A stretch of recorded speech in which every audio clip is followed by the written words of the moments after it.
academic, ideological and professional development of teachers for total quality improvement in education یعنی معیاری تعلیم کے ضمن میں اساتذہ کا علمی، فکری اور فنی ارتقاء۔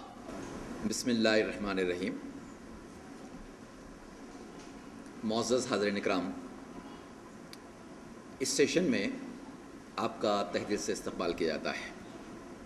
ایکیڈمک، ideological and professional development of teachers for total quality improvement in education یعنی معیاری تعلیم کے ضمن میں اساتذہ کا علمی، فکری اور فنی ارتقاء، اس موضوع کے تحت ہم تبادلہ خیال کریں گے۔ Academic, ideological and professional development of teachers for total quality improvement in education. خواتین و حضرات، استاد کے بارے میں بہت ساری باتیں کہی گئی ہیں۔ سمجھ میں نہیں آتا ہے کہ ہم اپنی گفتگو کا آغاز کہاں سے کریں۔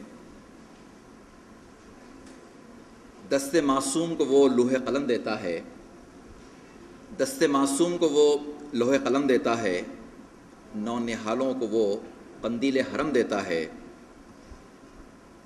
روشنی بانٹتا پھرتا ہے وہ سورج کی طرح، روشنی بانٹتا پھرتا ہے وہ سورج کی طرح، ڈوبتا ہے تو ستاروں کو جنم دیتا ہے۔ یہ شخصیت ہے استاد کی۔ اسی لیے ایک ایجوکیشن کمیشن نے بھی بہت پتے کی بات کہی۔ کمیشن کی رپورٹ میں بہت واضح طور پر ٹیچر کے اعلیٰ مقام اور مرتبے کو واضح کیا گیا۔ رپورٹ کہتی ہے no nation can rise above the level of its teachers. کوئی ملک، کوئی قوم اپنے اساتذہ کے معیار سے بلند نہیں ہو سکتے۔ گویا اساتذہ کا معیار اس ملک اور قوم کے معیار کو طے کرتا ہے۔ اساتذہ کا معیار ملک اور قوم کے معیار کو متعین کرنے والا ہوتا ہے، اس کا ڈٹرمنٹ ہوتا ہے۔ ایک طرح سے اگر دیکھا جائے تو طلباء کے نقطہ نظر سے ٹیچرز کیا ہونا چاہیے؟ They should be like stars.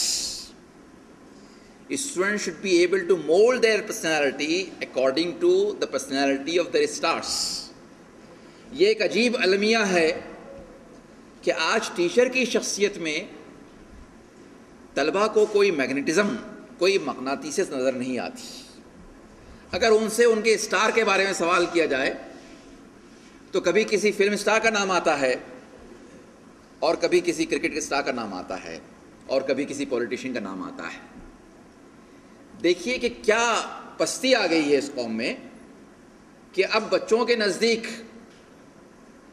Film میں کام کرنے والے اور ناچنے گانے والے لوگ وہ تو ان کے آئیڈیل بن گئے ہیں، اور استاد جس سے متوقع تھا کہ وہ اپنی شخصیت کو آئیڈیل بنا کر ان کے سامنے پیش کرتا، وہ ان کا اسٹار بننے کی کوشش کرتا، اور اس کی روشنی میں وہ اپنی شخصیت کو سنوار لیتے۔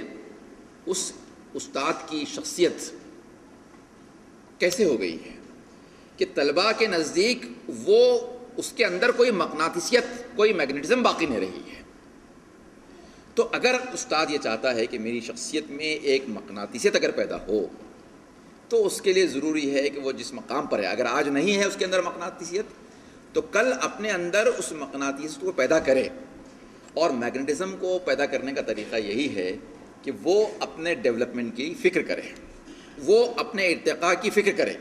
اب وہ ارتقاء ایکیڈمک بھی ہو سکتا ہے، علمی ہو سکتا ہے، وہ ارتقاء فنی ہو سکتا ہے، پروفیشنل ہو سکتا ہے، اور وہ ارتقاء یا ڈیولپمنٹ وہ آئیڈیالوجیکل یا فکری بھی ہو سکتا ہے۔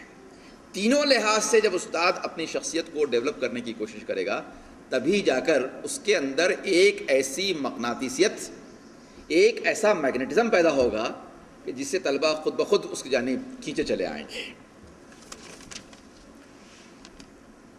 اس کے لیے یہ بات بہت ضروری ہے کہ teacher has to continuously learn. یہ ضروری ہے کہ وہ مسلسل سیکھتا رہے. اب سیکھنا کیوں ضروری ہے؟ دیکھیے، استاد جو ہے بنیادی طور پر علم فراہم کرنے کا کام کر رہا ہے، اور ایسا علم فراہم کرنے کی کوشش کر رہا ہے کہ جس کا ذخیرہ وہ کوئی منجمد ذخیرہ نہیں ہے، وہ کوئی کلوز ذخیرہ نہیں ہے، بلکہ وہ رواں دواں ذخیرہ ہے. اس میں مسلسل اضافہ ہو رہا ہے. اب معلومات کے بڑھتے ہوئے اس انبار پر میں نے اخبار کی ایک کٹنگ آپ کے لیے، آپ کی نظر کرنے کے لیے لے کر آیا ہوں. وہ میں آپ کو پڑھ کر سناتا ہوں. اندازہ ہوگا کہ معلومات کا ذخیرہ کس تیزی کے ساتھ بڑھ رہا ہے. انٹرنیٹ، کمپیوٹر، ٹیلی فون اور دیگر ذرائع مواصلات کے بڑھتے ہوئے استعمال کی بدولت اطلاعات و معلومات کا اتنا بڑا خزانہ ہر روز جمع ہو رہا ہے کہ امریکی ماہرین کی تقسیم کے مطابق اگر اس اطلاعاتی مواد کو ساری دنیا کی آبادی میں مساوی تقسیم کر دیا جائے تو ہر انسان کے حصے میں 800 میگا بائٹ مواد آئے گا. 800 میگا بائٹ. ماہرین کا کہنا ہے کہ کاغذ، فلم، ٹیپ اور ڈسک پر جو معلومات محفوظ کی جاتی ہیں ان کی مقدار 1999 کے مقابلے میں دگنی ہو چکی ہے. تاہم کاغذ کا استعمال اب بھی سر فہرست ہے، اور پچھلے 3 برس کے دوران کتابوں، رسالوں، اخباروں اور دستاویزوں میں شائع ہونے والے مواد کی مقدار 43% اضافہ کر گئی ہے. کمپیوٹر میں مقدار ناپنے کے لیے میگا بائٹ کا پیمانہ استعمال ہوتا ہے، اور بڑی مقداروں کے لیے اس سے 1000 گنا بڑا پیمانہ گیگا بائٹ استعمال ہوتا ہے. لیکن آج کل جس بڑی مقدار میں اطلاعاتی مواد جنم لے رہا ہے اسے ناپنے کے لیے ماہرین کو ایک قدم آگے جا کر ایکسا بائٹ کا سہارا لینا پڑا ہے. Exa byte. ایک ایکسا بائٹ میں 1 ارب گیگا بائٹ ہوتے ہیں. اس کی ہمہ گیری کا مزید اندازہ اس مثال سے ہو سکتا ہے کہ لائبریری آف کانگریس جیسی 1 لاکھ لائبریریوں کا مواد صرف 1 ایکسا بائٹ میں سما سکتا ہے. لائبریری آف کانگریس جیسی 1 لاکھ لائبریریوں کا مکمل مواد صرف 1 ایکسا بائٹ میں سما سکتا ہے. ماہرین نے بتایا کہ صرف سن 2000 کے اندر، سن 2000 میں کاغذ، فلم اور ٹیپ وغیرہ کے ذریعے 5 ایکسا بائٹ مواد وجود میں آیا. یعنی اتنا زیادہ مواد کہ 5 لاکھ لائبریریوں میں سمائے. لیکن اس سے بھی زیادہ مواد الیکٹرانک ذرائع نے جنم دیا ہے، یعنی ریڈیو، ٹیلی ویژن، ٹیلی فون اور انٹرنیٹ کے ذریعے، جیسا کہ ماہرین نے بتایا ہے. 2002 کے دوران ان ذریعوں سے 18 ایکسا بائٹ مواد تخلیق ہوا ہے. تحقیق کے مطابق فلم کا استعمال بتدریج کم ہو رہا ہے کیونکہ لوگوں میں ڈیجیٹل کیمرہ استعمال کرنے کا رجحان بڑھ چکا ہے.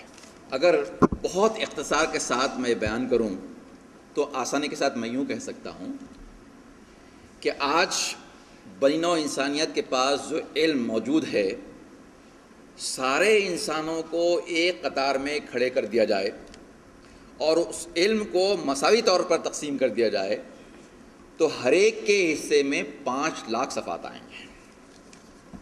5 لاکھ پیجز. ماہرین یہ بات بتاتے ہیں کہ انسانیت کا آغاز جب سے ہوا اس وقت سے لے کر 1950 تک انسانیت کے پاس جتنا بھی علم تھا وہ 1951 سے لے کر 2000 تک یعنی 50 سال میں دگنا ہو گیا. 50 سال میں دگنا ہو گیا. اور 2020 میں یہ کیفیت آنے والی ہے کہ جہاں علم کے دگنا ہونے کے لیے 50 سال لگے تھے، now it will take only 74 days. By the year 2020, it will take only 74 days for the quantum of knowledge to get doubled. اور ایک بات یہ سن رکھیے کہ ایک تقریر جو کہ 45 منٹس میں ڈیلیور ہوتی ہے، اس 45 منٹس کی اسپیچ کے دوران دنیا میں 4 بہت ہی اہم اور قیمتی ریسرچ پیپرز شائع ہو چکے ہوتے ہیں. It takes 45 minutes for the valuable research papers to be published at world level. اتنی تیزی کے ساتھ یہ علمی دھماکہ آگے بڑھ رہا ہے. اب ایسی صورت میں استاد محترم کی حیثیت سے اگر کوئی استاد اپنے اس علم پر اکتفا کرے جو زمانے طالب علم میں حاصل کر چکا ہے، تو بتائیے کہ وہ کیسے کوپ اپ کر سکے گا.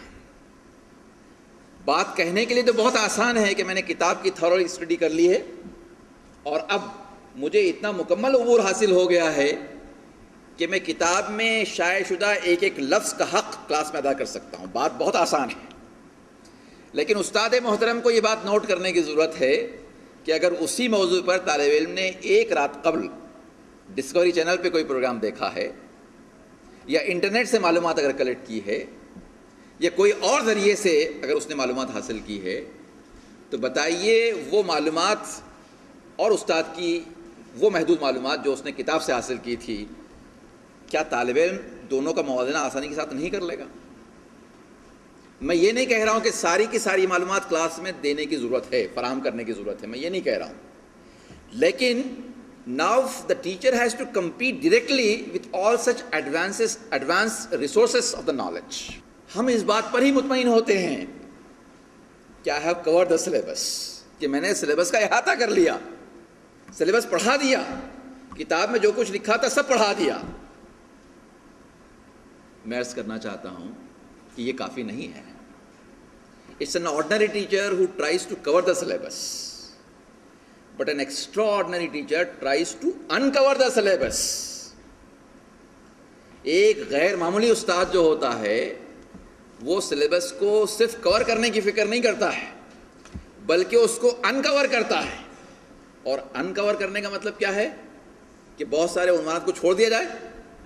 یہ بات نہیں ہے، بلکہ ایک ایک عنوان کا حق ایسے ادا کیا جائے کہ وہ اپنے پورے مالہو مالے کے ساتھ، اپنی ساری جزیات کے ساتھ، ڈیٹیلز کے ساتھ طلباء کو ذہن نشین ہو جائے.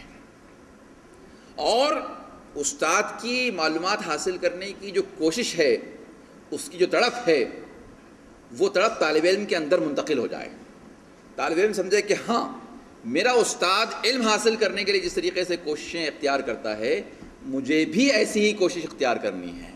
اس لیے کہ وہ علم جو وہ اسکول میں رہتے ہوئے، کالج اور یونیورسٹی میں رہتے ہوئے حاصل کرتا ہے، اس بات کی ضمانت نہیں ہے کہ اب اس کو مزید علم کی ضرورت نہیں پیش آئے گی. آج کا دور سچ پوچھیے تو ایسا کہ ہر لمحے نئی معلومات اور نئے علم کی ضرورت پیش آ سکتی ہے. تو بتائیے کہ کیا طالب علم اپنی زندگی بھر اپنے استاد پر منحصر رہ سکتا ہے؟ کیا استاد کے لیے یہ بات ممکن ہے کہ کلاس روم میں ایک سبق کو پڑھانے کے دوران یا ایک مضمون کو مکمل کرنے کے دوران وہ ساری معلومات اپنے طلباء کو دے دے جو ان کی زندگیوں میں ضروری ہوگی؟ نہیں، ممکن نہیں. کیا کیا جا سکتا ہے؟ یہ کیا جا سکتا ہے کہ جو بنیادی معلومات ہے جو کتابوں میں شامل ہے، نصاب میں شامل ہے، اس بنیادی معلومات کو بہت تھرولی طلباء کے سامنے پڑھا دیا جائے. Each and every concept should become crystal clear, بالکل واضح ہو جانا چاہیے.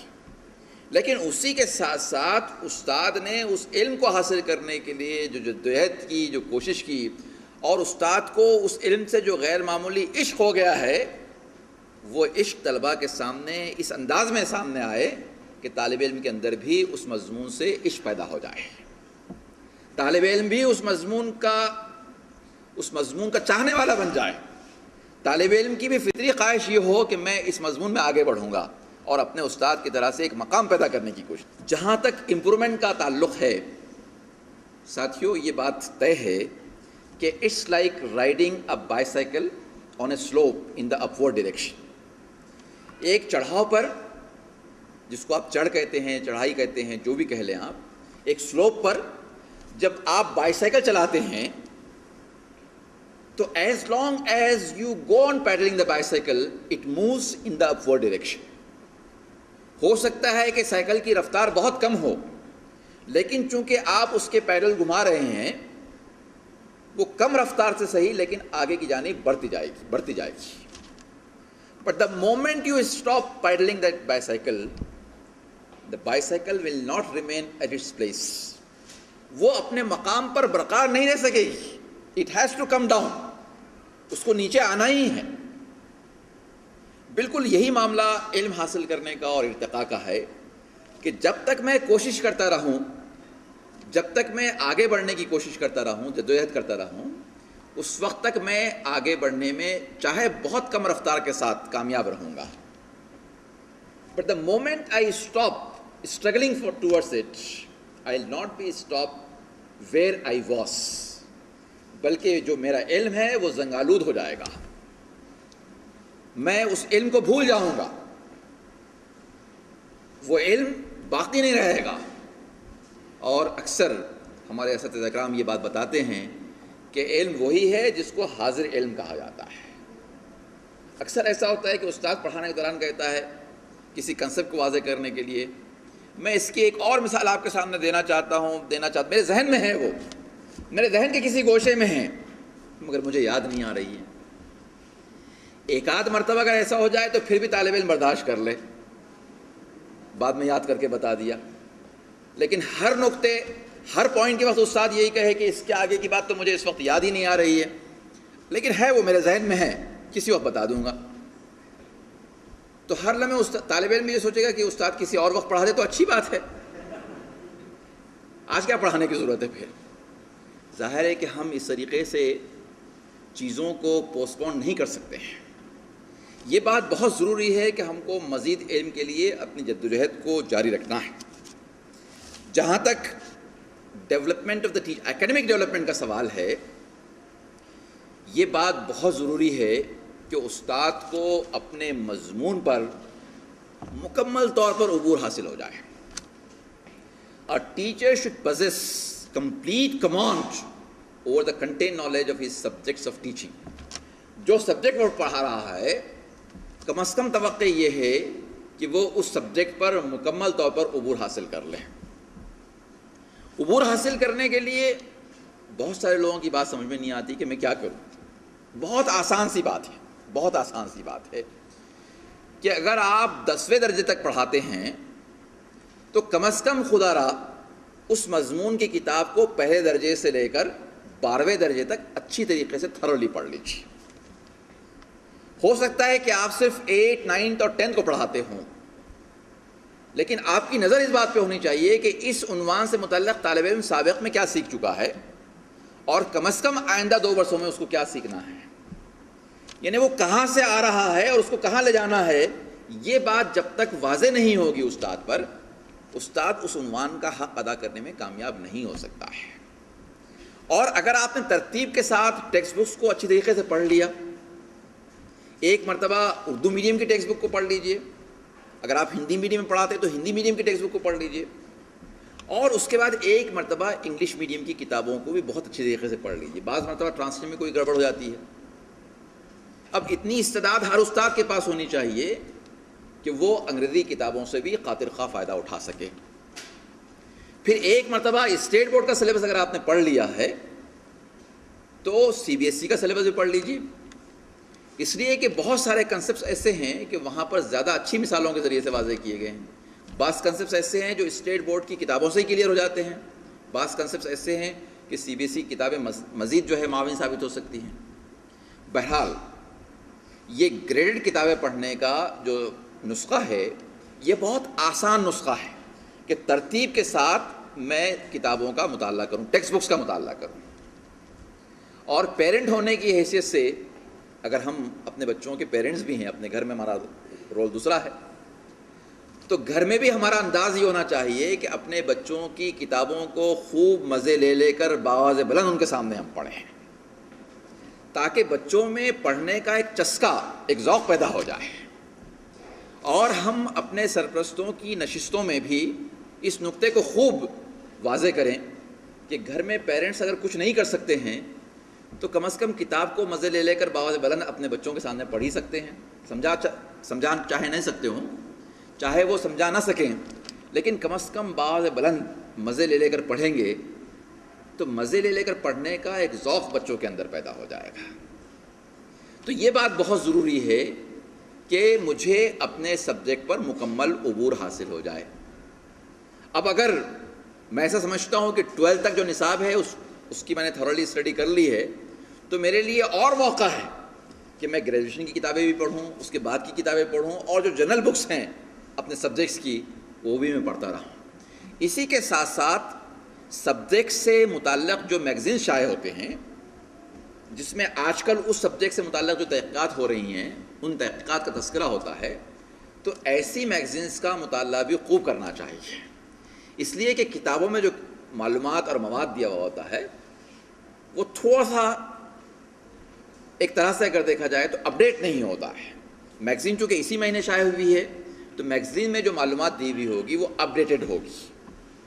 تو اگر آپ چاہتے ہیں کہ معلومات کے اس دریا کے ساتھ آپ بھی آگے کی جانب رواں دواں رہیں، تو کتابوں کے ساتھ ساتھ میگزینس اور اخبارات کا مطالعہ بھی ضرور کرنا چاہیے۔ اور ہاں، اخبار کے مطالعے سے یہ بات سمجھ میں آتی ہے کہ ایک طرح سے استاد کو جہاں اپنے سبجیکٹ پر مکمل طور پر عبور حاصل ہونا ضروری ہے، وہیں پر جنرل اویئرنیس بھی بہت ضروری ہے۔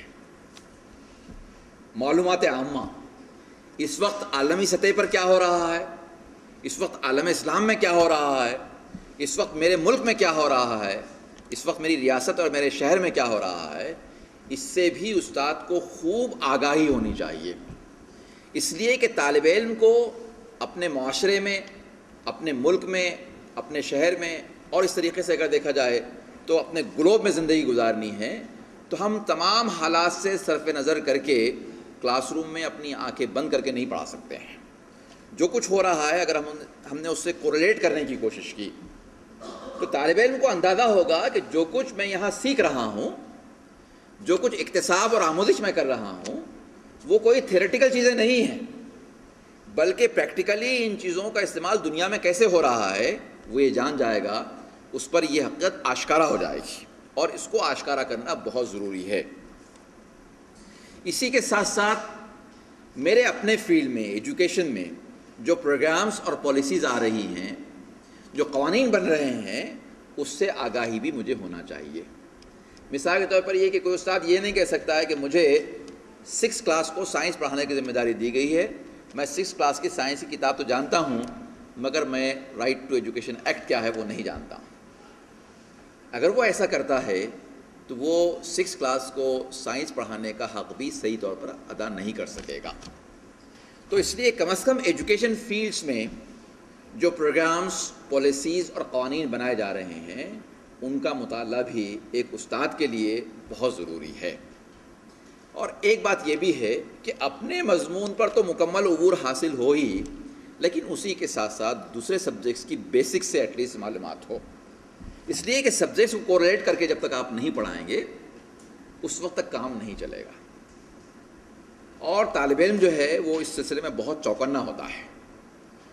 کبھی اگر اختلاف رائے اگر ہو جائے تو اس کو یہ بات بہت گرا گزرتی ہے کہ ایک استاد نے ایک فیکٹ کو اس انداز میں پیش کیا تھا، دوسرا استاد اس فیکٹ کو بدل کر پیش کر رہا ہے، تو اس کے لیے ایک طرح سے دیکھا جائے تو یہ ایکسپیرینس بہت شاکنگ ہوتا ہے۔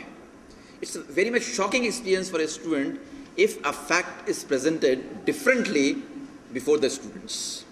تو مجھے دوسرے مضامین کی بھی بنیادی معلومات ہونی ہی چاہیے۔ یہ تو ایکیڈمک ڈیولپمنٹ کی بات ہوئی۔ ایکیڈمک ڈیولپمنٹ سے ہی ریلیٹڈ ایک بہت اہم نقطہ ہے، اور وہ نقطہ یہ ہے کہ آپ دیکھ رہے ہیں کہ بہت تیزی کے ساتھ دنیا جو ہے وہ گلوبلائزیشن کی طرف موو ہو رہی ہے، آگے بڑھ رہی ہے۔ It's a period of prioritisation, It's a period of liberalization and it's a period of globalization. اور گلوبلائزیشن کے اس دور میں وہ ممالک بھی جو آج تک اپنی مادری زبان اور اپنی قومی زبان پر اصرار کرتے آئے تھے، چاہے وہ چائنا ہو، چاہے وہ جرمنی ہو، چاہے وہ جاپان ہو، انہوں نے آج تک بھی ہائر ایجوکیشن میں اپنا میڈیم جو ہے اپنی مقامی زبان کو، اپنی قومی زبان کو ہی رکھا تھا. لیکن گلوبلائزیشن کے اس بدلتے دور میں ان قوموں نے، ان ممالک نے بھی یہ ضروری سمجھا کہ اب انگریزی کو فروغ دیا جائے. تو ہمارے ہندوستان کے تناظر میں بھی ہم کو یہ بات یاد رکھنی چاہیے کہ بہت تیزی کے ساتھ انگلش میڈیم اسکولز کا جال اس ملک میں بڑھتا جا رہا ہے، پھیلتا جا رہا ہے. اور خود گورنمنٹ اسکولز میں بھی اب پیرلل انگلش میڈیم کی کلاسز بعض اسٹیٹس میں شروع کر دی گئی ہیں. اور آپ جانتے ہیں کہ پیرنٹس کا رجحان جو ہے آج انگلش میڈیم اسکولوں میں اور خاص طور سے انگلش میڈیم کے پرائیویٹ اسکولز میں بھیجنے کا بڑھتا جا رہا ہے. ایسے حالات میں اور علم کے مزید ذخائر سے استفادہ کرنے کے لیے ایک استاد کے لیے یہ بھی ضروری ہے، چاہے وہ عربی پڑھاتا ہو، چاہے وہ دینیات پڑھاتا ہو، چاہے وہ اردو پڑھاتا ہو، چاہے وہ سائنس اور میتھس پڑھاتا ہو، کسی بھی مضمون کا استاد ہو. For every teacher it's necessary that he should be able to make use of 4 skills of English, language skills, that is listening, speaking, reading and writing. یہ 4 skills جس کو آپ communicative skills کہتے ہیں، ان skills پر مہارت حاصل کرنا استاد کے ایکیڈمک اور دیگر ڈیولپمنٹ کے لیے بہت ضروری ہے.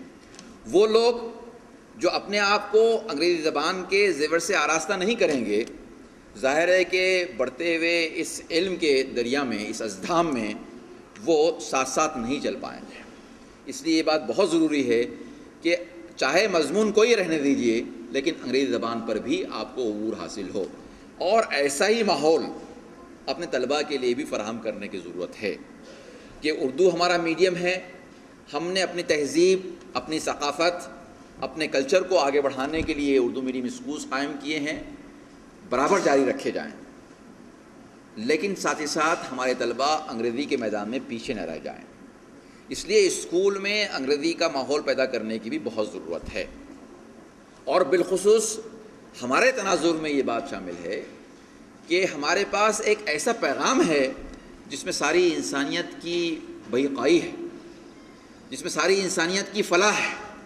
تو اس پیغام کو بھی دنیا کے سامنے پیش کرنے کے لیے آج دنیا کی زبان جس کو سکہ رائج الوقت ہونے کا اعزاز حاصل ہوا ہے وہ انگریزی زبان ہے. اس انگریزی زبان کا ماحول اپنے آپ کے لیے بھی اور اپنے طلباء کے لیے بھی ہم ضرور اپنے مدارس میں، اپنے اسکولوں میں پیدا کرنے کی کوشش کریں. اب آئیے اس کے بعد ہم پروفیشنل ڈیولپمنٹ کی بات کرتے ہیں کہ ایکیڈمک ڈیولپمنٹ ہو گیا، میرے پاس خوب علم میں نے حاصل کر لیا اور مزید میں علم حاصل کرنے کی کوشش کر رہا ہوں. لیکن اگر میں اس علم کو بہت ہی ایفیکٹو انداز میں، مؤثر انداز میں، دلچسپ انداز میں اور آسان انداز میں اپنے طلباء کے سامنے نہیں پیش کر سکا تو ہو سکتا ہے کہ میرے طلباء یہ احساس لے کر جائے کہ ہمارے استاد تو بحر العلوم ہیں، ہمارے استاد تو بحر العلوم ہیں، علم کا سمندر ہے. He is the ocean of knowledge. But I remain thirsty even after approaching to that ocean because he doesn't know the art of giving that knowledge to me. وہ اس فن سے واقف ہی نہیں ہے کہ کس طریقے سے اپنا علم میرے اندر منتقل کر سکے. اس لیے میں تو علم کے سمندر کے پاس جا کر بھی پیاسا رہ گیا.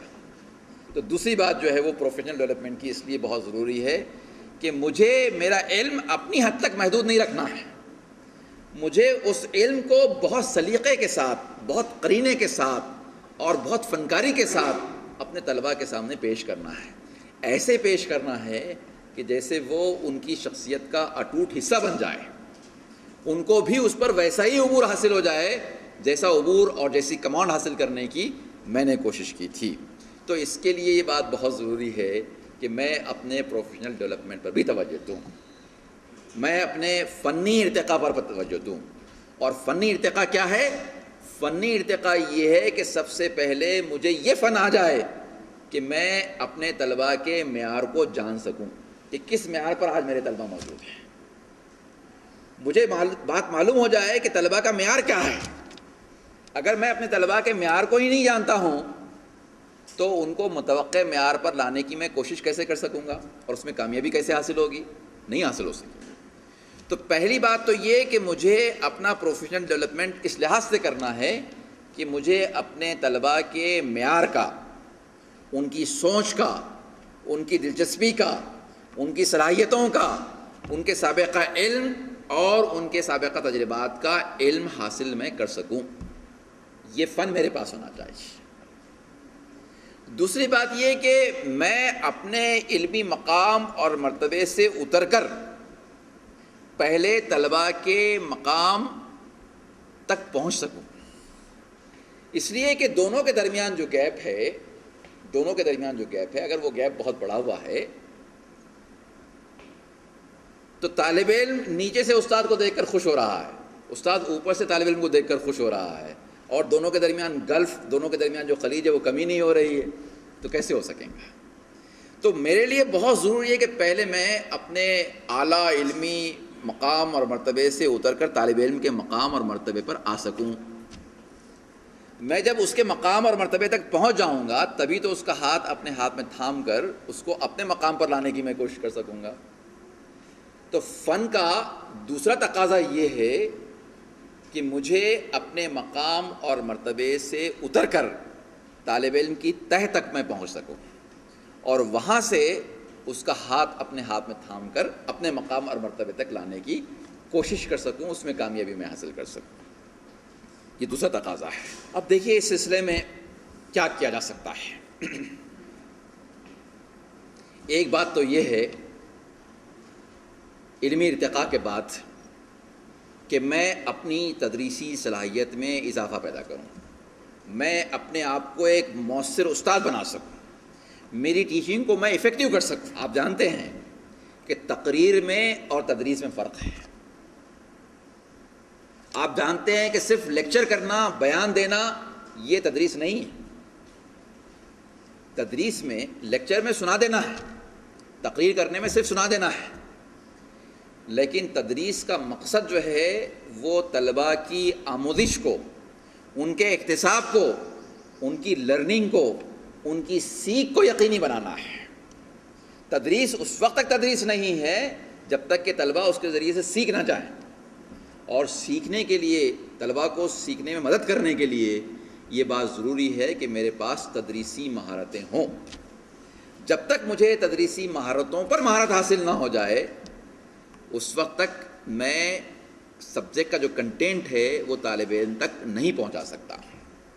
اس کے لیے بہت ضروری ہے کہ میں تدریسی مہارتوں کا مطالعہ کروں، اس کی تھیوری کو سمجھنے کی کوشش کروں، میں مائکرو ٹیچنگ کی بکس پڑھوں، میں مائکرو ٹیچنگ کا ورکشاپ اپنے اسکول میں منعقد کروں، میں دیگر اساتذہ کرام کی تدریسی صلاحیتوں کو، ان کی تدریسی مہارتوں کو دیکھوں، جو تدریسی مہارتیں مجھے متاثر کریں ان تدریسی مہارتوں کو میں جذب کرنے کی کوشش کروں. مجھے ایسا لگتا ہے کہ کوئی خاص تدریسی صلاحیت، کوئی خاص تدریسی مہارت مجھ میں بدرجہ اتم موجود ہے تو اس کا اظہار بھی میں دوسرے ٹیچرز کے سامنے کر سکوں تاکہ وہ اسے سیکھ سکیں، اور تدریسی مہارتوں کو سیکھنے سکھانے کا ایک ماحول ورکشاپ کے ذریعے سے اسکول میں پیدا ہو. بہت بڑی غلط فہمی ہے لوگوں کی جب لوگ یہ سمجھتے ہیں کہ مائکرو ٹیچنگ ورکشاپس صرف اور صرف جو ہے وہ بی ایڈ کالجز اور ڈی ایڈ کالجز کی ٹیچنگ کا حصہ ہیں. بہت بڑی غلط فہمی ہے. صحیح اگر دیکھا جائے تو یہ مائکرو ٹیچنگ جو ہے وہ اپنے آپ کو ٹیچنگ ٹیکنیک سکھانے کی ایک ٹیکنیک ہے، ٹیچنگ کی جو اسکل ہے وہ سکھانے کی ٹیکنیک ہے، اور اس کی پریکٹس کر کے ہی ہم اس کو سیکھ سکتے ہیں، اور پریکٹس کی کوئی انتہا نہیں ہوتی ہے.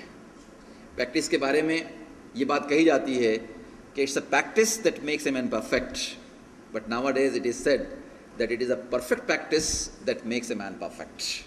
تو اس میں پرفیکٹ پریکٹس کے لیے بات بہت ضروری ہے کہ کسی ایک ورکشاپ کے انعقاد پر ہم مطمئن نہ ہو جائیں، بلکہ ایسے ورکشاپس کا سلسلہ ہمیشہ جاری و ساری رہنا چاہیے، تاکہ بہترین ہونے کی کوئی لمٹ نہیں ہوتی ہے۔ جیسے میں نے کہا آپ سے کہ انسان ہمیشہ جو ہے سیکھتا جائے، اپنے آپ کو امپروو کرتا جائے۔ تدریسی مہارتوں کا بھی یہی معاملہ ہے کہ مجھے اپنی تدریسی مہارتوں کو بہتر سے بہتر بنانے کی کوشش کو ہمیشہ جاری رکھنا چاہیے۔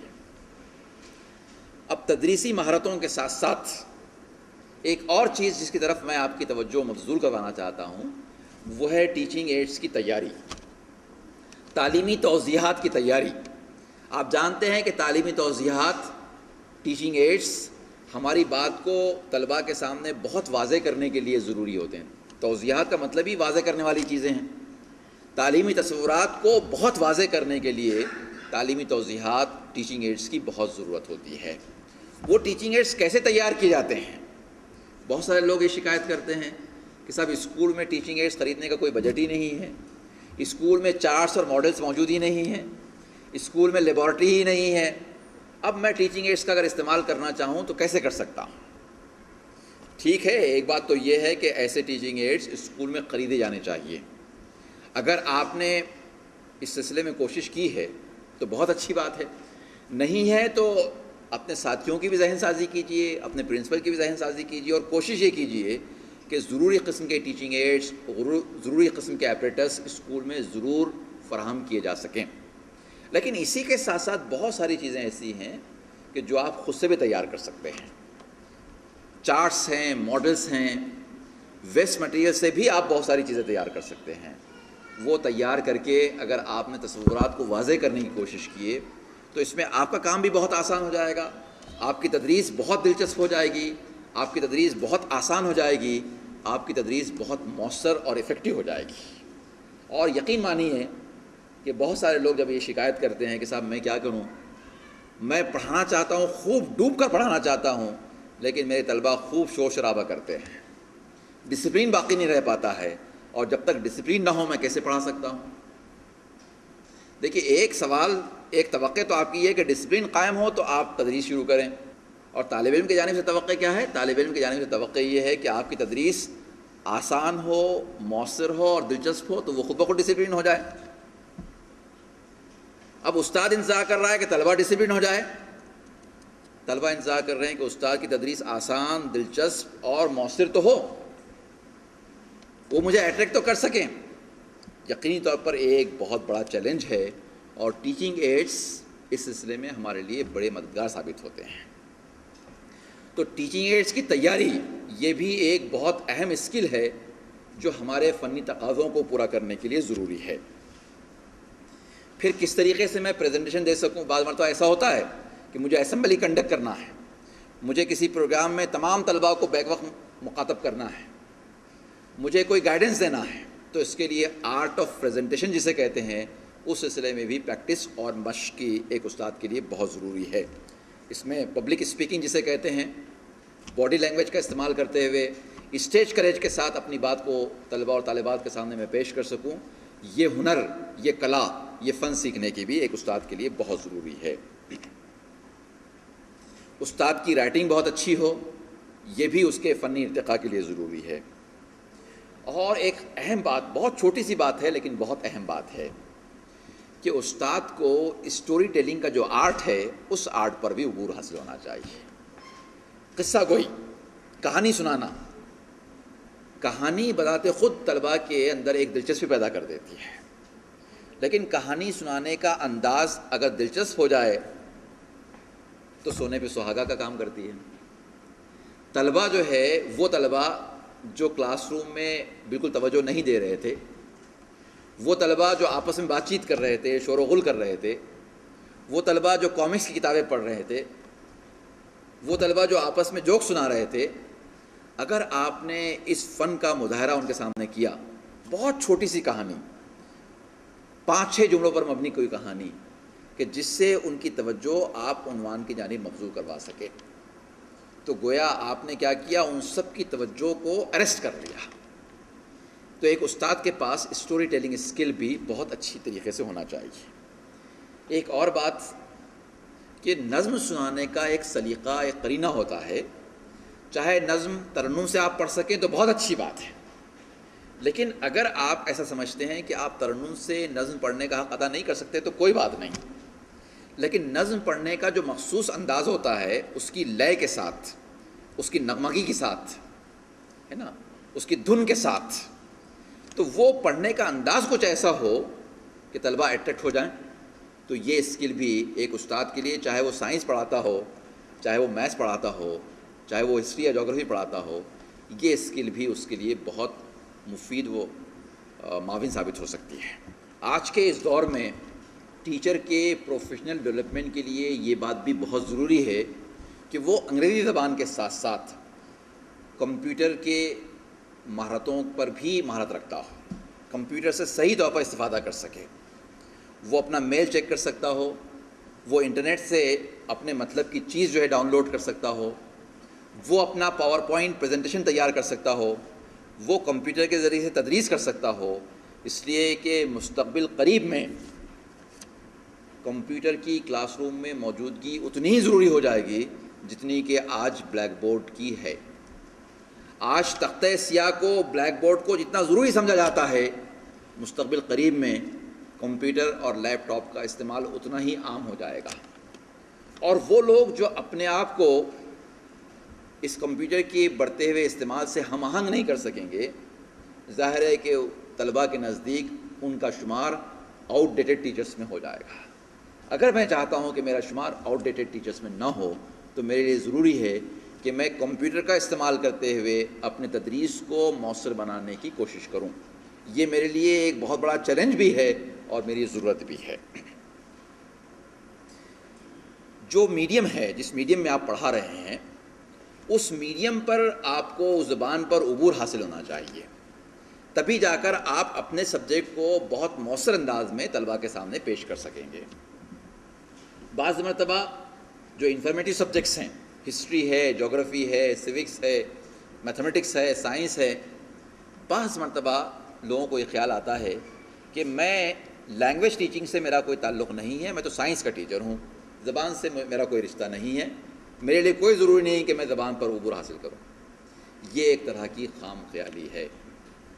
چاہے سائنس ہو، چاہے میتھمیٹکس ہو، چاہے ہسٹری ہو، چاہے جغرافی ہو، چاہے سیوکس ہو، آپ کو ایک خاص زبان کے ذریعے سے ہی طلباء تک مواد مضمون کو پہنچانا ہے، اور اس زبان پر اگر آپ کو عبور حاصل نہ ہو، اس زبان کے جو الفاظ ہیں ان الفاظ کو آپ تلاش نہ کر سکیں، وقت پر استعمال نہ کر سکیں، تو خدا را بتائیے کہ آپ مواد مضمون کو طلباء تک کیسے پہنچا سکیں گے۔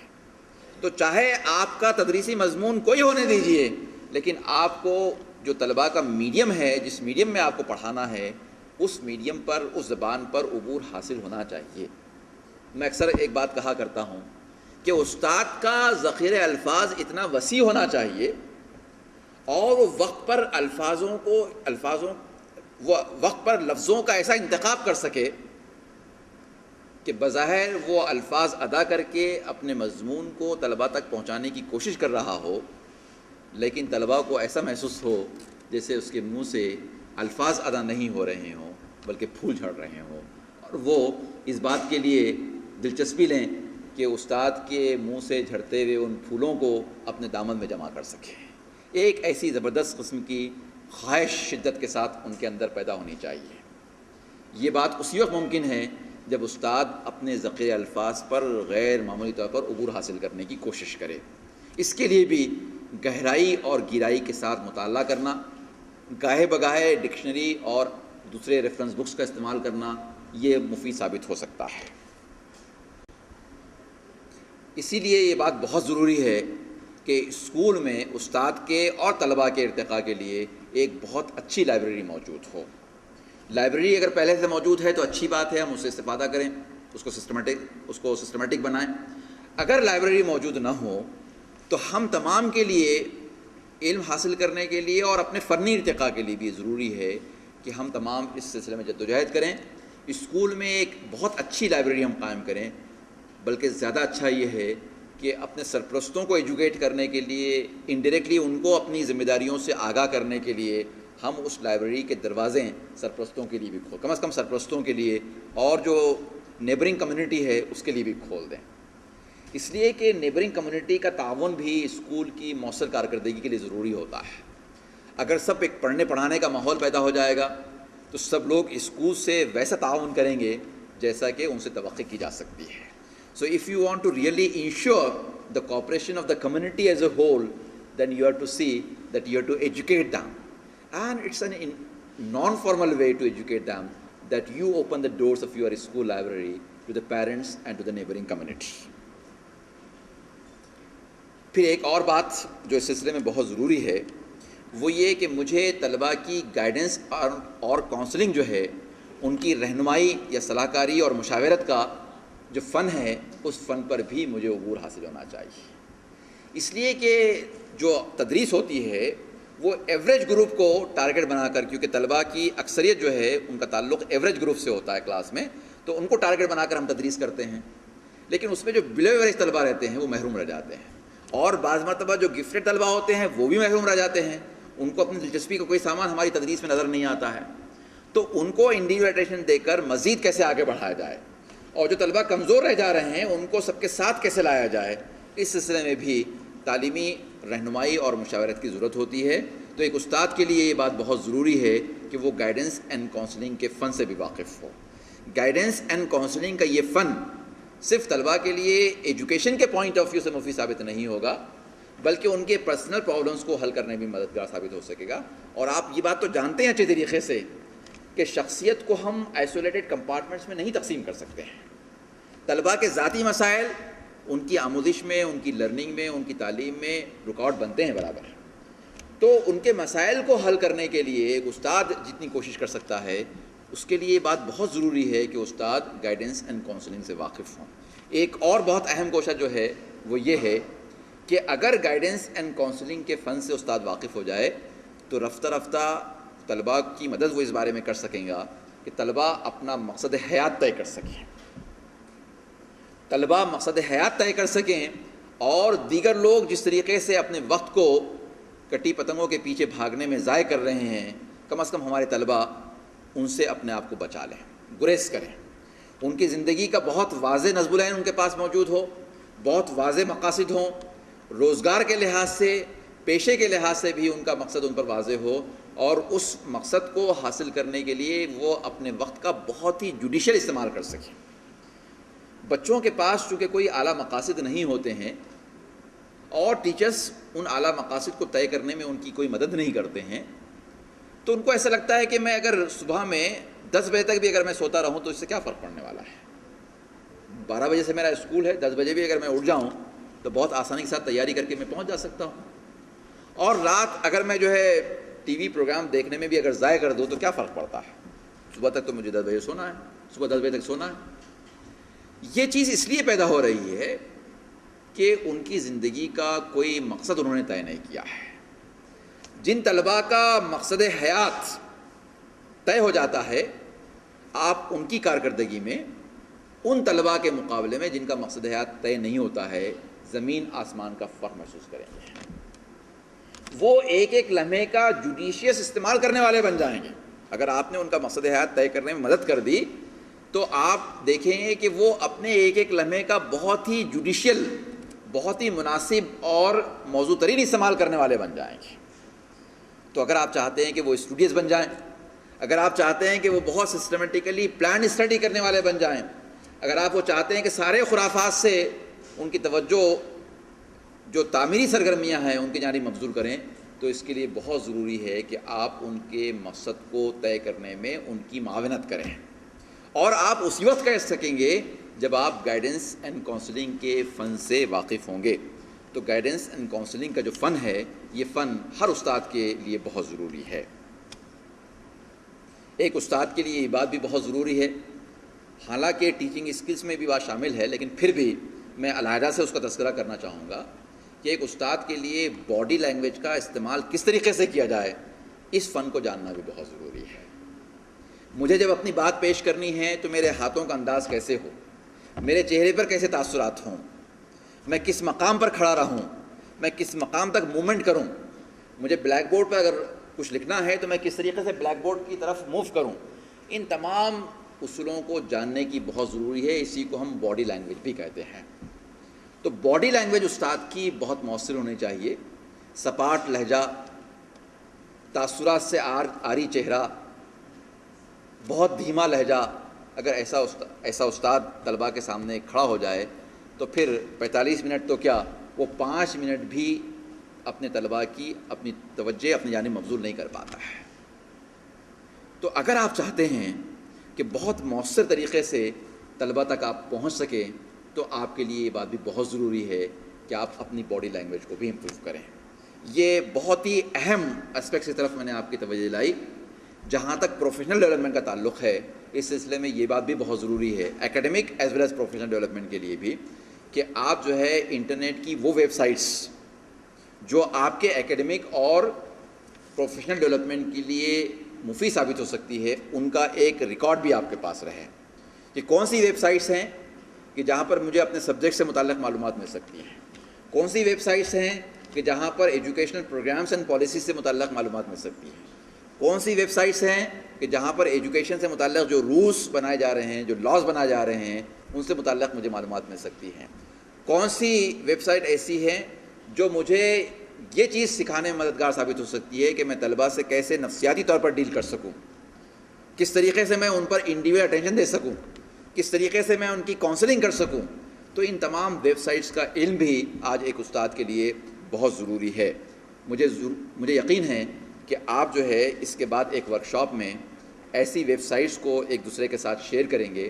اگر آپ کے پاس موجود ہو تو ٹھیک، ورنہ ویب سائٹ کو سرچ کرنے کے لیے بھی آپ گوگل کا سہارا لے سکتے ہیں اور ایسی ویب سائٹس آپ سرچ کر سکتے ہیں جو آپ کے لیے ایجوکیٹیو ہو، ایک استاد کے لیے ضروری ہو. اور ایک استاد ہونے کی حیثیت سے آپ کو ان ویب سائٹس کا بھی علم ہونا چاہیے جن کو طلباء اپنے فری اور لیجر ٹائم میں استعمال کر سکیں، اس سے وہ انٹرٹین بھی ہوں، اس سے وہ سیکھ بھی جائیں. اس کے لیے ایسی ویب سائٹس کا علم بھی ہمارے پاس ہونا چاہیے. اب ہم آتے ہیں اگلے نقطے کی طرف، اور وہ ہے فکری ارتقاء، آئیڈیالوجیکل ڈیولپمنٹ. کہ ایک استاد کے لیے آئیڈیالوجیکل ڈیولپمنٹ بھی کتنا ضروری ہے، اس بات کو ہم سمجھنے کی کوشش کریں گے. جہاں تک آئیڈیالوجیکل ڈیولپمنٹ کا تعلق ہے، میں بہت تفصیل کے ساتھ آپ کے سامنے بات نہیں رکھوں گا. بہت اختصار کے ساتھ میں آپ سے کہہ دوں کہ استاد کی اپنی کوئی فکر جب تک نہیں ہوگی، اس وقت تک وہ علم کیوں دے رہا ہے، اس علم کے ذریعے سے طلباء کے رویے میں کس طرح کی تبدیلی وہ چاہتا ہے، طلباء کی صلاحیتوں کو کس میدان میں وہ رخ دینا چاہتا ہے، ان تمام چیزوں کا احساس استاد کو نہیں ہو سکے گا. تو استاد کی اپنی ایک خاص فکر بھی ہونی چاہیے. جیسے مثال کے طور پر ہم اکثر یہ بات کہتے ہیں کہ تعلیم بہترین ذریعہ انقلاب ہے، لیکن بہت سرسری طور پر ہم اس جملے سے گزر جاتے ہیں. ہم ایجوکیشنل سوشولوجی پڑھتے ہیں اور وہاں پر ہم پڑھتے ہیں کہ education is the best tool of social change. لیکن آج جب کہ میری ملت پستی کا شکار ہے، آج میری ملت جس پر قرآن شریف کی پہلی وحی ہی اقرا سے شروع ہوئی تھی، آج وہ تعلیمی لحاظ سے پسماندہ ہے. آج ناخواندگی میں سب سے آگے اگر کوئی قوم ہے تو وہ میری ملت ہے، میرے لوگ ہیں. یہ فکر جب تک انسان کو اور خاص طور سے استاد کو نہیں ہوگی، ظاہر ہے کہ وہ طلباء کے تعلیمی ارتقاء کے لیے، ان کو اسکول سے جوڑنے کے لیے، مربوط کرنے کے لیے، ان کو حاضر باش بنانے کے لیے ویسی تڑپ کا مظاہرہ نہیں کر سکتا جیسا کہ وہ استاد کر سکتا ہے جس نے اپنا فکری ارتقاء بھی کیا ہو. ایک فکر بننی چاہیے. فکری ارتقاء سے مراد یہ ہے دوستو کہ بعض مرتبہ بہت کوششوں کے باوجود بھی انسان کو وہ رزلٹس نہیں ملتے ہیں جن رزلٹس کی وہ توقع کر رہا تھا. تو اگر میں نے اپنا فکری ارتقاء کیا ہے تو مجھے اس بات کا احساس ہوگا کہ میرا کام کوشش کرتے جانا ہے. میرا کام کبھی بھی کوششوں سے صرف نظر نہیں کرنا ہے. نیک نیتی کے ساتھ اپنی کوششوں کو میں اگر جاری رکھوں گا تو عین ممکن ہے کہ یہ کوششیں یہیں پر بار بار ثابت ہوں گی. عین ممکن ہے کہ اگر آج طالب علم حاضر باش نہیں ہوا تو کل ہو جائے گا. عین ممکن ہے کہ آج اس کی شخصیت میں وہ تبدیلی نہیں آ رہی ہے جو میں دیکھنا چاہتا ہوں، تو کل وہ تبدیلی آ جائے گی. تاخیر سے صحیح وہ آئے گی. اور اگر نہیں بھی آتی ہے تو زندگی کے کسی مرحلے میں وہ تبدیلی آئے گی.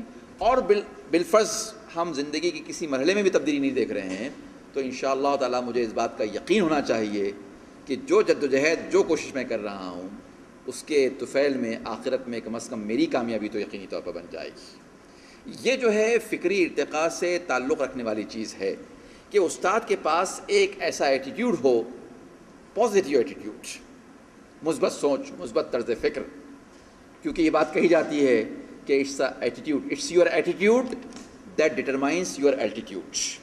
وہ آپ کا طرز فکر ہے جو آپ کی بلندی کو، جو آپ کی معراج کو، جو آپ کی کامیابی کے ارتقاء کو طے کرتا ہے۔ آپ کی سوچ جتنی مضبوط ہوگی، آپ کی سوچ جتنی مثبت ہوگی، آپ کامیابی کے اسی تناسب سے آگے بڑھ سکیں گے، کامیابی کی منزل پر اسی تناسب سے آپ آگے بڑھ سکیں گے۔ تو ایٹیٹیوڈنل چینج، اسی کے ساتھ ساتھ ایک ویلیو سسٹم ہونا چاہیے استاد کے پاس۔ ایسا ہوتا ہے بعض مرتبہ کہ ایک استاد بہت دیانتداری کے ساتھ پڑھا رہا ہے، ایک استاد اپنے ساتھیوں کے ساتھ بہت خوشگوار تعلقات رکھ رہا ہے، ایک استاد کلاس روم کے باہر بھی طلباء پر انفرادی توجہ دے کر ان کو تعلیمی لحاظ سے اوپر اٹھانے کی کوشش کر رہا ہے، ایک استاد ہمیشہ اچھے کاموں کے لیے اپنے آپ کو وقف کر رکھا ہے، لیکن جب موقع آتا ہے تو وہ دیکھتا ہے کہ اس کا ایک ایسا ساتھی جس کا سیاسی اثر و رسوخ زیادہ ہے، اگر اس کو ایوارڈ اس کو دے دیا جاتا ہے نا۔ اور ایسے استاد میں کبھی ہو سکتا ہے کہ مایوسی کی ایک لہر دوڑ جائے کہ میں اتنی کوشش کرتا ہوں، اتنی نیک نیتی کے ساتھ میں کام کرتا ہوں، اور ایوارڈ لے جانے والا ایوارڈ لے کے چلے جاتے ہیں۔ تو اگر آپ کے پاس ایک ویلیو سسٹم ہو تو پھر آپ ایسے ایوارڈز کی، ایسے اعزاز کی، ایسے انعام کی فکر میں گھلنے والے لوگوں میں شامل نہیں رہیں گے، بلکہ آپ یہ طے کر لیں گے کہ میرا کام کوشش کرنا ہے، میں کوشش کروں گا، چاہے دنیا اس کو اپریشیٹ کر سکے نہ کر سکے۔ ایک ذات ایسی ہے جو ہمیشہ مجھ پر نظر رکھے ہوئے ہے، اور وہ ایسا ہو ہی نہیں سکتا کہ نیک نیتی کے ساتھ کام کرنے والی میری اس جدوجہد کو وہ اپریشیٹ نہ کرے، اور جب وہ اپریشیٹ کر دے تو میرے لیے اس سے بڑا اعزاز کی بات نہیں ہو سکتی ہے۔ یہ ایٹیٹیوڈ اور یہ ویلیو سسٹم ہمارے لیے اسی وقت پیدا ہو سکے گا جب ہم اپنے فکری ارتقاء کی کوشش کریں گے۔ اب یہ فکری ارتقاء کے لیے کیا کر سکتے ہیں؟ ظاہر ہے کہ مطالعہ اس کے لیے بھی بنیاد کا کام کرتا ہے، لیکن اس کے لیے مخصوص کتابوں کا مطالعہ کرنا ہوگا، اس کے لیے اس سورس کی جانب جانا ہوگا جس کو بنیادی سورس کہا جاتا ہے، جو وحی کی شکل میں، قرآن کی شکل میں ہمارے پاس موجود ہے۔ کہ ہم قرآن شریف پڑھیں، ہم ترجمے کے ساتھ پڑھنے والے بن جائیں، ہم اس پر غور و فکر کرنے والے بن جائیں، ہم اس پر تدبر کرنے والے بن جائیں، ہم اس کو ایک ایسا پیغام سمجھنے والے بن جائیں کہ جو انسانوں کے ڈیولپمنٹ کے لیے نازل کیا گیا تھا۔ وہ کتاب ہدایت ہے، انسانوں کو آگے بڑھانے کے لیے ہے، انسانوں کی دنیا اور اخروی فلاح کے لیے ہے، تو پھر اس کا مطالعہ ظاہر ہے کہ مجھے وہ طمانینت عطا کرے گا، میرے اندر وہ اسپرٹ پیدا کرے گا جو ایک استاد ہونے کی حیثیت سے میرے لیے بہت ضروری ہے۔ قرآن شریف کا مطالعہ ہے، احادیث کا مطالعہ ہے، سیرت پاک صلی اللہ علیہ وسلم کا مطالعہ ہے، اور اسلامی تاریخ کا مطالعہ ہے، اور دنیا میں جتنے بڑے بڑے لوگ گزرے ہیں ان کی بایوگرافیز، ان کی سوانح حیات کا مطالعہ ہے، کہ جو مجھے میرے اس احساس کو ہمیشہ ایک طرح سے زندہ رکھے گا، حاضر رکھے گا کہ مجھے اپنی کوششوں کو جاری رکھنا ہے۔ آپ دیکھیے کہ ایکیڈمک اور پروفیشنل ڈیولپمنٹ کے ساتھ ساتھ یہ جو آئیڈیالوجیکل ڈیولپمنٹ ہے، یہ ڈیولپمنٹ ایسا ہے کہ استاد کو ساری دنیا سے ایک طرح سے بے نیازی عطا کر دیتا ہے۔ ایسی بے نیازی جو بڑے پیمانے پر تو ظاہر ہے کہ صرف اللہ تعالیٰ کی صفت ہے۔ اللہ تعالیٰ نے اپنے آپ کے بارے میں بیان کیا ہے کہ میں بے نیاز ہوں، میں سب سے بے نیاز ہوں۔ اگر ایک چھوٹے پیمانے پر اس کی جھلک ہماری اپنی شخصیت میں اگر سما جائے تو کیا بات ہے، اس لیے کہ اللہ اگر وہ رب ہے، اگر اللہ جو ہے وہ رب ہے، تو میں بھی عبداللہ تو ہوں، اللہ کا بندہ ہی تو ہوں۔ ہم قرآن شریف کا اجتماعی طور پر مطالعہ کریں، کبھی جو ہے کوئی اسکالر سے، عالم سے ہم استفادہ کریں، ایکسٹینشن لیکچرز کا ایک سلسلہ ہو ہمارے پاس، توسیع خطبات کا، کہ جس سے اساتذہ اور طلبہ بیک وقت استفادہ کر سکیں، ہمارے پاس ادبی محفلوں کا انعقاد ہو، ہمارے پاس دینی اجتماعات کا انعقاد ہو، ہمارے پاس تربیتی اجتماعات کا انعقاد ہو، طلباء کے لیے بھی ہو، اساتذہ کے لیے بھی ہو، دونوں کے لیے مشترکہ بھی ہو، دونوں کے لیے علیحدہ علیحدہ بھی ہو، ضرورت کے مطابق بھی ہو. اگر اس طرح کا ایک ماحول بنے گا تو پھر فکری ارتقاء کو اور علمی ارتقاء کو اور فنی ارتقاء کو ہم یقینی طور پر انشور کر سکیں گے، یقینی بنا سکیں گے. اب اس سلسلے میں اگر آپ کے ذہن میں کوئی سوال ہو تو آپ سوال ضرور پوچھیں. سر ابھی آپ نے آپ کے لیکچر کے اسٹارٹنگ میں کہا کہ students are imitating the film star rather than the teachers. تو what are the factors responsible for this and how can we change the scenario? یہ سوال آپ نے پوچھا. آپ کا سوال یہ ہے کہ آج کل طلبہ جو ہے وہ فلم اسٹارز کے دیوانے بن رہے ہیں، ان کو امیٹیٹ کر رہے ہیں، ان کی نقالی کر رہے ہیں، ان جیسا بننا چاہتے ہیں، ان کے جیسے بال، ان کے جیسے حال، سب کچھ ویسے ہی روش اختیار کرنا چاہتے ہیں. تو ایک استاد اس سلسلے میں کیا کر سکتا ہے؟ دیکھیے، اس میں کوئی شک نہیں کہ فلم اپنے آپ میں ایک گلیمر ہے، گلیمرس ہے، اس کے اندر ایک کشش ہے. لیکن وہ کشش اسی لیے ہے کہ طلباء کو، بچوں کو اپنے سرپرستوں میں اور اپنے استادوں میں کوئی جاذبیت نظر نہیں آتی. ان کو ایسا نظر آتا ہے کہ جیسے سب سرپرست کوشش کرتے ہیں، سارے سرپرست جو ہے غذا فراہم کرتے ہیں، کپڑا لا دیتے ہیں، ویسے میرے والدین بھی میرے لیے کرتے ہیں، کوئی خاص بات تو کرتے نہیں ہیں. دوسرے لوگ اپنا اپنا کام کرتے ہیں، میرے ٹیچر بھی اپنا کام کرتے ہیں، ان کا کام پڑھانا ہے، یہ پڑھا رہے ہیں، ڈرائیور کا کام ڈرائیونگ کرنا ہے، وہ ڈرائیونگ کر رہا ہے. کوئی خاص لگاؤ میرے ٹیچر کو اپنی تدریس سے تو نہیں ہے، میرے ڈیولپمنٹ سے تو نہیں ہے. تو جاذبیت کہاں سے آئے گی؟ کشش کہاں سے آئے گی؟ کشش تو اس وقت آئے گی جب طالب علم کو اس بات کا یقین ہو جائے کہ میرے استاد کی ایک ایک کوشش، ایک ایک ادا، ایک ایک قربانی وہ صرف میرے لیے ہے. تو خود بخود جو ہے اس چیز سے متاثر ہو کر طالب علم استاد کی شخصیت میں دلچسپی لینا شروع کر دے گا. ہاتھ میں مل کر گلے گلزار ہوتا ہے.